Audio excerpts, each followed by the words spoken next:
Hey, Brad. I was gonna, when were working with charcoal for a little bit there, I asked you if I could give you some advice, and then I just let the question sit there and I never answered it because I was busy doing the movie poster thing. But I wanted to make just a short little video just to show you what I learned um, from a teacher at NASCAD who saw, like, I had this anatomy drawing class at NASCAD and we drew live nude models every class, like, so every single class we did it.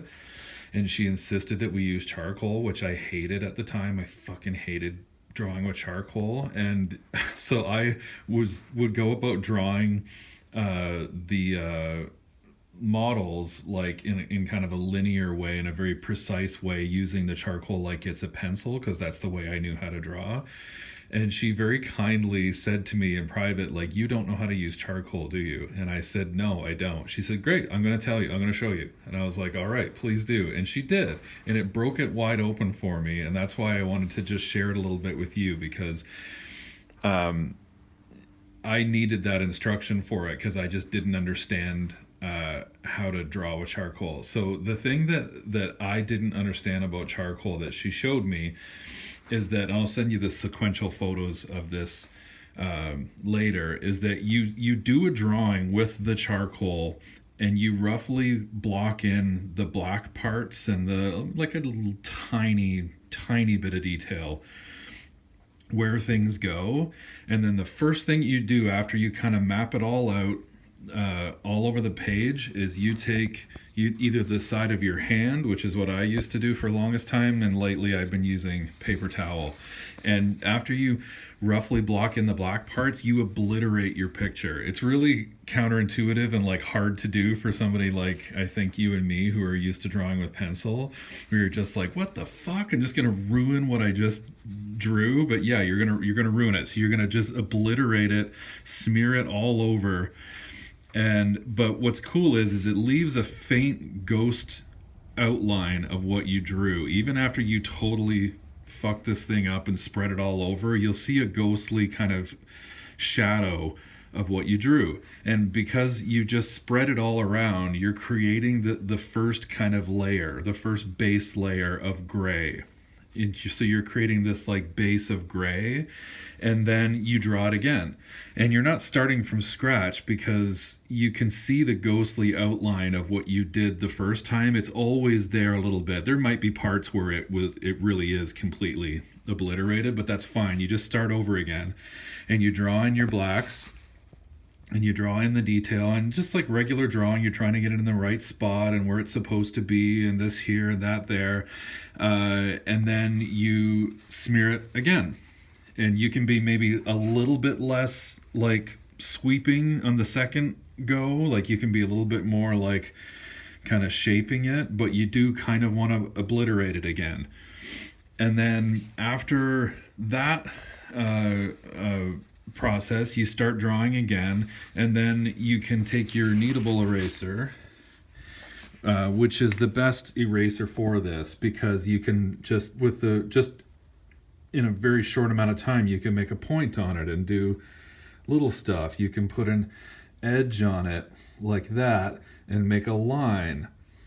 You can use the blunt inside of it. You know how a kneadable eraser works. I know you do. But I'm just saying it's the best tool for this. So then, in addition to going back and putting in your blacks again, now you can start reductively getting your whites. And the contrast of the photo of the drawing starts to build. And I think the magical part of drawing this way that I like, I love drawing with pencil, and I did it my whole life, but it felt really freeing to learn this way because it creates all of this atmosphere in the drawing that, like, I didn't have to, like, go in with a little pencil and, like, create myself. It just starts to build this, like, murky atmosphere in the drawing that you can play with and totally take credit for later. It's awesome. So it's a lot of fun. I just started this drawing like about an hour ago, and I'm going to take pictures of it as it progresses and send them to you, but I just wanted to kind of show you that. it's this type of drawing goes, like the way that I would like describe it is it goes from the very general to the specific slowly over time, and while you're working towards the end of the drawing, all of these successive layers of kind of like obliterating things and starting again, it creates this wonderful atmosphere inside the drawing. This is the picture I'm working from here. So I use the grid so I have, basic coordinates in there that I can see where things are going to go. There's a million, obviously, like every other art form, there's like a lot of different ways to do this, and a lot of people do it in a different order. You can start with an even gray mid-tone, and I have done this, and it is quite nice, because you just start, like, I'll literally just fill in the entire drawing surface with charcoal and then smear it until it's an even gray, and then you start the drawing from there, and that's your starting point. That's another way to go.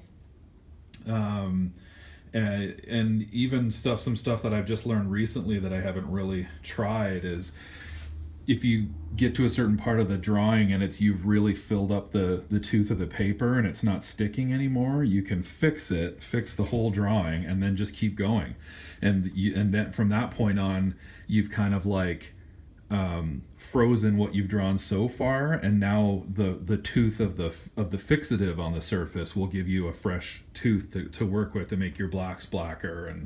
And towards the end of the drawing, I start using the white soft pastel to get my whites back, for the very brightest whites in the picture, which I've learned are always very few. There's only, in any black and white picture, as you've probably noticed, there's really very few parts that are true white. Like his shirt and his collar in this, and maybe this tree and some of this are probably the only parts in the whole picture where I'll use some of this chalk, unless I just feel like putting it elsewhere. But anyway, I just wanted to kind of show you how I work with charcoal.